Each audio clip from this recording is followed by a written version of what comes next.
సంగారెడ్డి జిల్లా కేంద్రంలోని కొత్త బస్టాండ్ వద్ద సంగారెడ్డి ఎమ్మెల్యే చింత ప్రభాకర్ ఆధ్వర్యంలో రైతు దీక్ష కార్యక్రమం నిర్వహించారు. ఈ కార్యక్రమానికి ముఖ్య అతిథిగా హాజరైన మాజీ మంత్రి హరీష్ రావు మాట్లాడుతూ చనిపోయిన రైతులకు 20 లక్షల ఎక్స్గ్రేషన్ ఇవ్వాలని, కాంగ్రెస్ పార్టీ మోసపూరిత హామీలతో అధికారంలోకి వచ్చిందని, రాష్ట్ర వ్యాప్తంగా లక్షల ఎకరాల పంట ఎండిపోయిందని, కేసీఆర్ హామీలో రైతులకు పెద్దపీట వేశామని తెలిపారు. సంగారెడ్డి ఎమ్మెల్యే చింత ప్రభాకర్ మాట్లాడుతూ రాష్ట్రంలో రైతులు ఎదుర్కొంటున్న కష్టాలు, రైతులు కన్నీటి గోసకు కారణం కాంగ్రెస్ ప్రభుత్వమని, గత పాలనలో రైతులు క్షేమంగా ఉంటే అది ఓర్వలేక ఉచిత వాగ్దానాలతో 2 లక్షల రుణమాఫీ చేస్తామని ఆశ కల్పించి రైతులను మోసం చేశారని అన్నారు.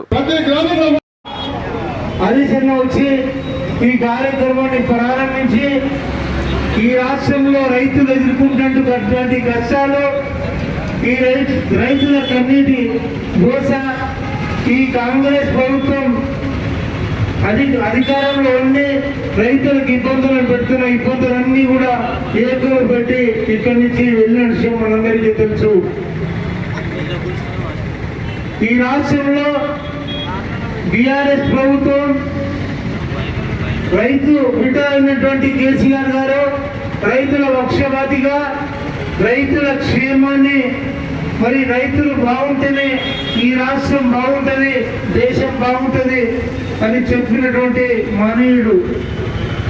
ఎప్పుడూ ఒక మాట చెప్తాడు, రైతేడ్చిన వ్యవసాయం, రైతేడ్చిన రాజ్యం ఎప్పుడు పారముట్లేదని, ఏడ్చిన వ్యవసాయం పారముట్లేదని.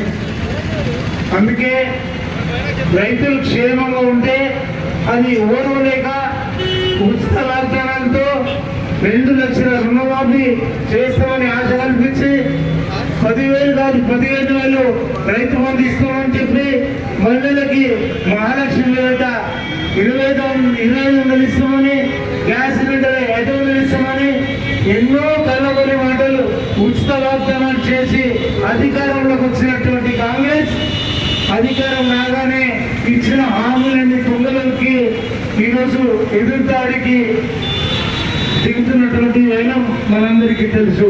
మరిన్ని అప్డేట్స్ కోసం మా ఛానల్ని సబ్స్క్రైబ్ చేయండి.